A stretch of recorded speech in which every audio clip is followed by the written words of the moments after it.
তাবলীগ জামাতের অবস্থা দেখেছেন। এক ব্যক্তি আলেমদের উপরে নির্যাতন করেছে, ঘুমন্ত আলেমদেরকে হত্যা করেছে, ঘুমন্ত মানুষগুলোকে হত্যা করেছে। তারা এক সময় তাবলীগ করতে পারত, আমরা তাদেরকে সেই সুযোগ দিয়েছিলাম। কিন্তু তারা যে আল্লাহ পাকের এত বড় নিয়ামতকে তারা বঞ্চিত করেছে, এত বড় নিয়ামত থেকে তারা নিজেদেরকে সরিয়েছে, তারা আলেমদেরকে হত্যা করেছে, তারা ঘুমন্ত মানুষকে হত্যা করেছে।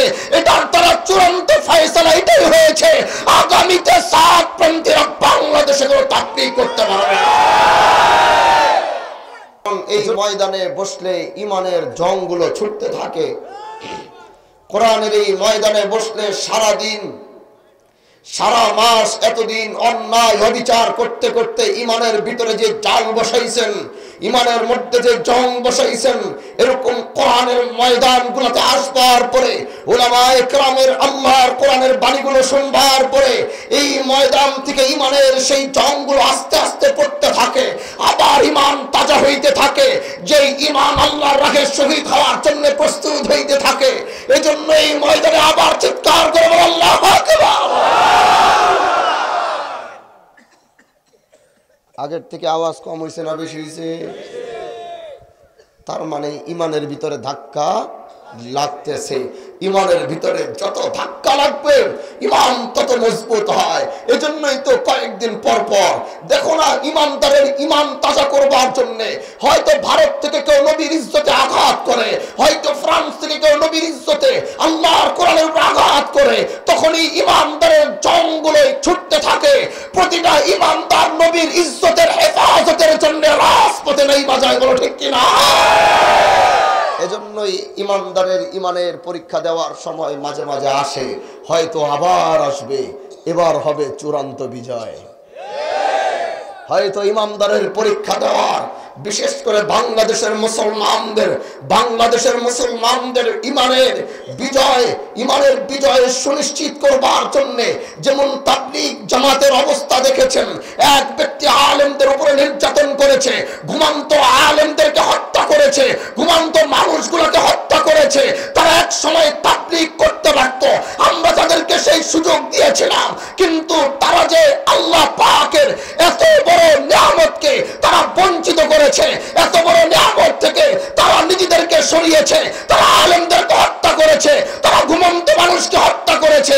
এটার তারা চূড়ান্ত ফয়সালা এটাই হয়েছে, আগামীতে সাতপন্থীরা বাংলাদেশে কোনো তাবলীগ করতে পারবে না। এজন্য বন্ধু আমার, এটা তাদের চূড়ান্ত হয়ে গিয়েছে। আমরা তাদেরকে সুযোগ দিয়েছিলাম, কিন্তু তারা হত্যার মাধ্যমে সেই সুযোগকে চিরতরের জন্য দাফন করেছে। আগামীতে বাংলাদেশে অন্তত সাতপন্থীদের কোন তাবলীগ চলবে না, চলতে দেওয়া হবে না, চলতে দেওয়া হবে না।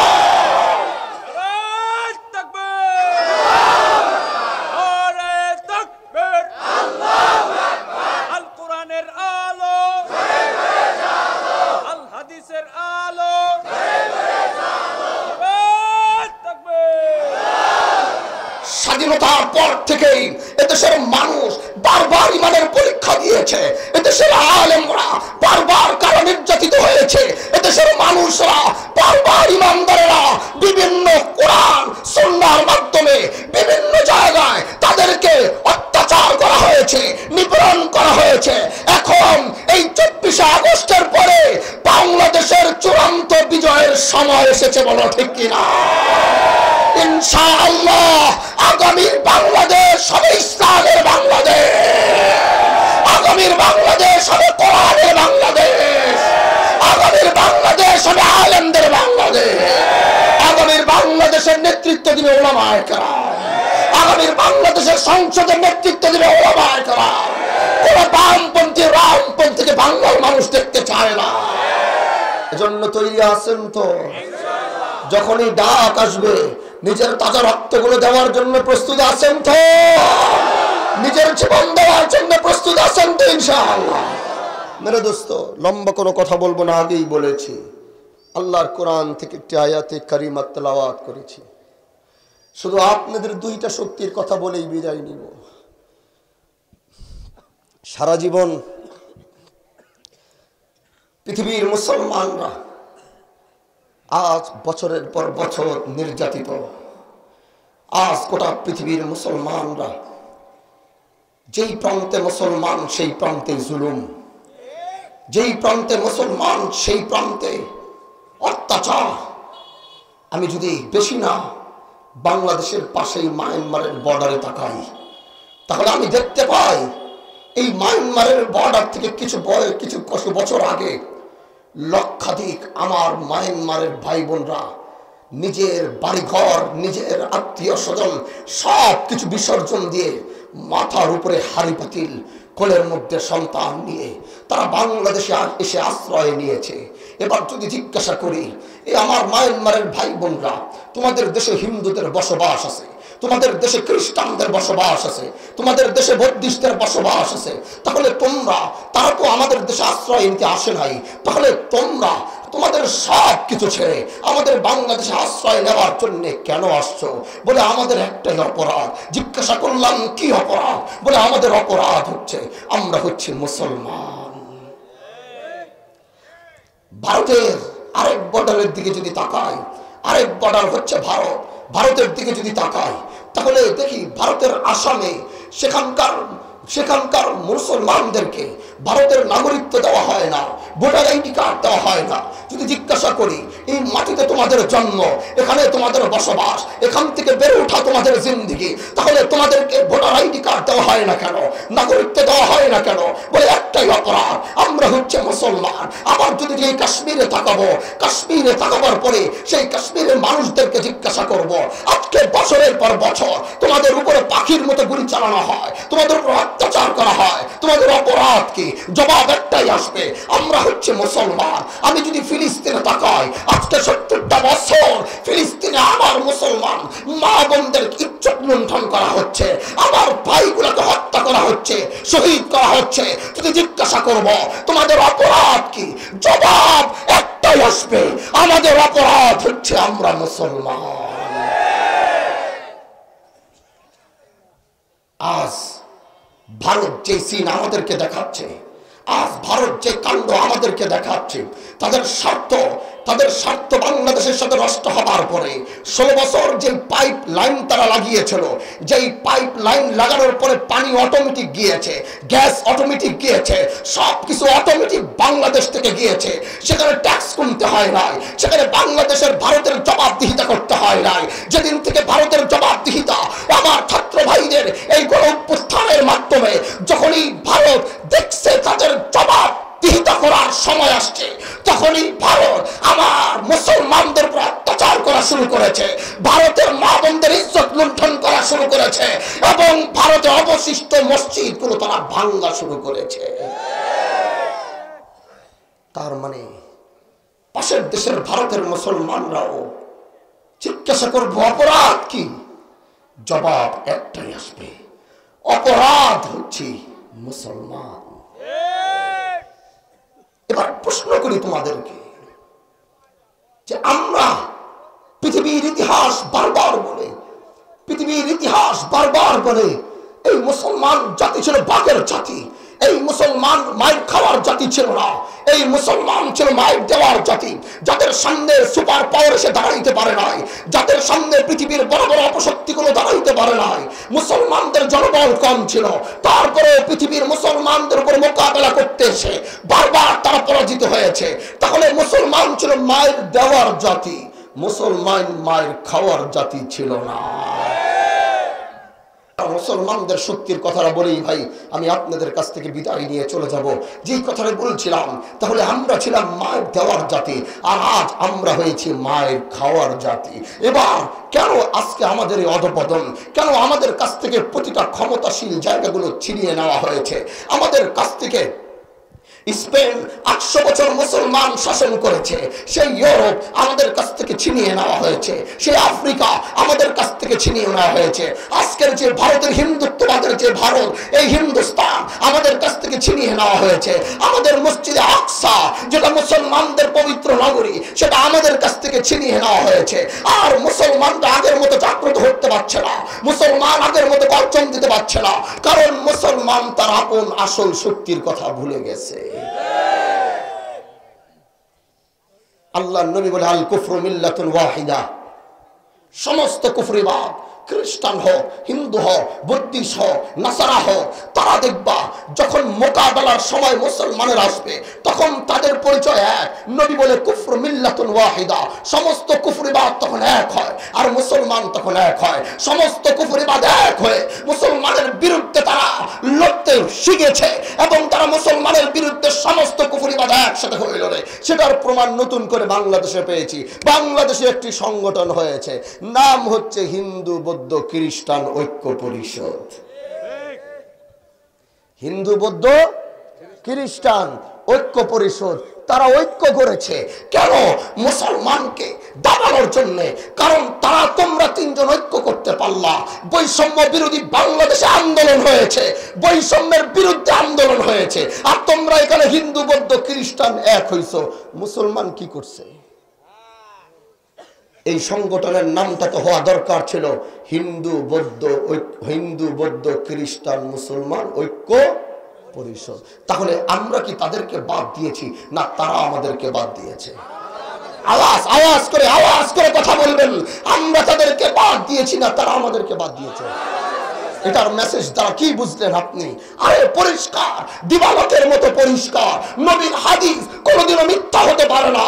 যখনই দেখবা পৃথিবীর ভেতরে কোনো যুদ্ধ শুরু হবে তখন দেখবা গোটা পৃথিবীর কুফরিবাদ একসাথে হবে, আর মুসলমানকে আরেক পাশে রেখে তারা মুসলমানের মোকাবেলা করবে, কামান দিয়ে করবে, যুদ্ধ করবে, রাইফেল দিয়ে করবে। কিন্তু তারা এটা জানে না মুসলমানের রাইফেলের দরকার হয় না, মুসলমানের কামানের দরকার হয় না, মুসলমানের জনবলের দরকার হয় না। কারণ মুসলমান যুদ্ধ করে ইমানের শক্তি দিয়ে, বলো ঠিক কিনা?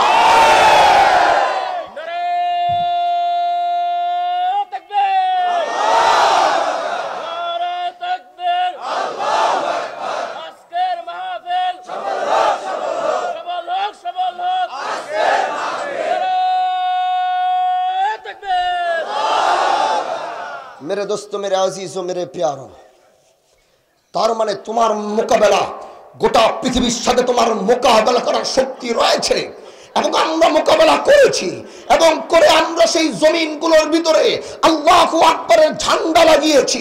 স্পেনে আল্লাহু আকবারের ঝান্ডা লাগিয়েছি, আফ্রিকায় আল্লাহু আকবারের ঝান্ডা লাগিয়েছি, হিন্দুস্তানে আল্লাহু আকবারের ঝান্ডা লাগিয়েছি।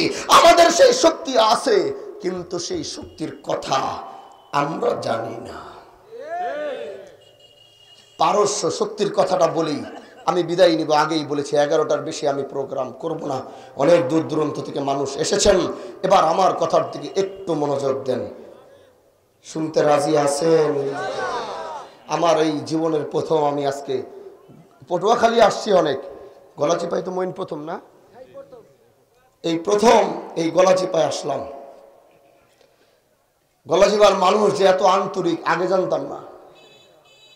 সফর করে আসতে অনেক কষ্ট হয়েছে, কারণ সারাদিন রাজনৈতিক প্রোগ্রাম থাকে। সকাল 9টা থেকে আজকে আমাদের ওই সাদ বিরোধী কর্মকাণ্ডের আজকে সকাল থেকে আমাদের সমাবেশ ছিল, সারাদিন ওইখানে গেছে। ওইখান থেকে রওনা দিয়ে আবার আপনাদের এখানে আসছি। তো এই এলাকার মানুষ এত মোহাব্বত করে আগে জানতাম না, এই জন্য আপনাদের মাঝে এসে ভালো লাগছে। আপনাদের মোহাব্বত আখলাক অনেক সুন্দর। আল্লাহ পাক এই গলাচিপার মানুষকে কবুল করুন। এখানকার অধিকাংশ নিসবত বাহাদুরপুরের সাথে, প্রতিটা মুরব্বী বাহাদুরপুরের সাথে নিসবত। এজন্য এই এলাকার প্রতি আন্তরিকতাও অনেক বেশি। এজন্য ভাই একটু মনোযোগ দিবেন, হ্যাঁ একটু মনোযোগ দিয়ে খালি কথাগুলো শুনে তারপরে আজকের মতো বিদায় নিব। এবার বলি মুসলমানদের প্রধান দুইটা শক্তির কথা। পারস্যের রাজা তার সেনা প্রধানকে জিজ্ঞাসা করছে যে আমাদের কাছে অস্ত্রের অভাব নেই, আমাদের কাছে রাইফেলের অভাব নেই, আমাদের জনবলের অভাব নেই, তারপরেও আমরা কেন মুসলমানের সাথে যুদ্ধ করে পারি না? এটার সূত্র তুমি বের করো। মেরে দোস্ত, মেরে আজিজা, দিলটা লাগাও, অন্তরটা লাগাও। আজ তোমাদের ঈমানগুলোকে একটু মজবুত করার জন্য এসেছি। ও যুবক, আজ তোমার অন্তরটা একটু মজবুত করার জন্য এসেছি। আল্লাহর দিনের চূড়ান্ত বিজয়ের জন্য তোমাকে তৈরি করবার জন্য এসেছি। এজন্য আজ কথাগুলো খালি শুনবাই না, কথাগুলো খালি শুনবাই না, এই কথাগুলো দিলের মধ্যে ধারণ করবা আর নিজেকে আল্লাহর দিনের জন্য তৈরি করে রাখবা। পারস্যের রাজা এবার সেনা প্রধানকে জিজ্ঞাসা করলো, সেনা প্রধান, আমি জানতে চাই আমাদের অস্ত্রের অভাব নাই, আমাদের সব কিছুর থাকা সত্ত্বেও আমরা কেন মুসলমানের মোকাবেলা করে পারি না? কেন আমাদের সব কিছু থাকা সত্ত্বেও মুসলমানের কাছে বারবার আমরা পরাজিত হই? এটার সূত্র বের করার দায়িত্ব হলো তোমার। এবার ওই সিনিয়র সেনাপ্রধান দাঁড়িয়ে বলে, বাদশা, যদি আপনি অনুমতি দিবেন তাহলে আমি আপনাকে বলতে চাই মুসলমানের সেই আসল শক্তিটা কোথায় আমার জানা আছে। বাদশা বলে, এটাই তো জানতে চাই, এটার জন্যই তো সবাইকে একত্রিত করেছি, এটাই তো জানার আসল উদ্দেশ্য। বলো কেন মুসলমানদের শক্তির উৎসটা কোথায়? এবার সেই সিনিয়র সেনাপ্রধান এবার বাদশাকে ডাক দিয়া বলে, ও বাদশা শোনেন, সারা দিন আমাদের মুসলমানদের সাথে যুদ্ধ হয়, প্রতিদিন আমাদের যুদ্ধ বিরতি হয় মাগরিবের সময়। আর মাগরিবের সময় যখন যুদ্ধ বিরতি হয় তখন আমরা আমাদের তাঁবুর মধ্যে ফেরত আসি, আর মুসলমানরা মুসলমানদের তাঁবুর মধ্যে ফেরত যায়। এই সন্ধ্যার পরে সকাল পর্যন্ত এই বিরতির সময় আমরা সন্ধ্যার সময় আমাদের তাঁবুতে আসার পরেই আমাদের মধ্যে সবার মধ্যে মদের আড্ডা শুরু হয়ে যায় এবং আমাদের মধ্যে নারীর আড্ডা শুরু হয়ে যায়, জিনার আড্ডা শুরু হয়ে যায়। সারা রাত আমরা মদ্যপান করি আর সারা রাত নারীদের সাথে জিনা করি, আর সকাল হয়ে যায় এবং সেই ঘুমন্ত চোখটা নিয়ে আমরা আবার সকালবেলা মুসলমানের মোকাবেলার জন্য নামি। এবং আমাদের প্রতিটা সৈনিকের মধ্যে এমন চিন্তা থাকে, কোনোভাবেই মুসলমানের হাতে মরা যাবে না, আমার আবার যেইভাবেই হোক নিজের বাড়িতে ফেরত যেতে হবে, যেইভাবেই হোক আমার আবার তাঁবুতে ফেরত আসতে হবে। এজন্য কোনোভাবেই যেন আমাদের মুসলমানদের হাতে যেন মৃত্যু না হয়, এমন চিন্তা নিয়ে আমরা ময়দানে মুসলমানের মোকাবেলা করি। এবার তো বললাম আমাদেরটা। ও বাচ্চা, এবার শোনেন মুসলমান কি করে। এবার মুসলমানরা যুদ্ধ বিরতি হওয়ার পরে মাগরিবের পর তারা তাদের তাঁবুতে ফেরত যায় এবং তারা তাদের তাঁবুতে ফেরত যাবার পরে তারা রাতের আহারকে গ্রহণ করে, আর দেরি করে না। প্রতিটা মুসলমান তারা রাত্রে ঘুমিয়ে পড়ে এবং রাতের প্রথম অংশ ঘুমিয়ে পড়েই তারা রাতের শেষ অংশে প্রতিটা মুসলমানের সৈনিক জাগ্রত হয় এবং প্রতিটা মুসলমানের সৈনিক জাগ্রত হয়ে প্রতিটা মুসলমানের সৈনিক ওযু করে এবং তারা প্রত্যেকে আল্লাহ রাব্বুল আলামিনের দরবারের সামনে দাঁড়ায় এবং আল্লাহর সামনে দাঁড়িয়ে আল্লাহ রাব্বুল আলামিনের সামনে দাঁড়িয়ে প্রতিটা মুসলমানের সৈনিক নামাজ পড়ে এবং তারা এমন ভাবে কান্নাকাটি করে, মায়ের কোলে বাচ্চা যেমন ক্ষুধা লাগলে হাউ মাউ করে কাঁদতে থাকে, প্রতিটা মুসলমানের সৈনিকরা আল্লাহর দরবারে শেষ রাতে এমন ভাবে কান্নাকাটি করে। বাচ্চা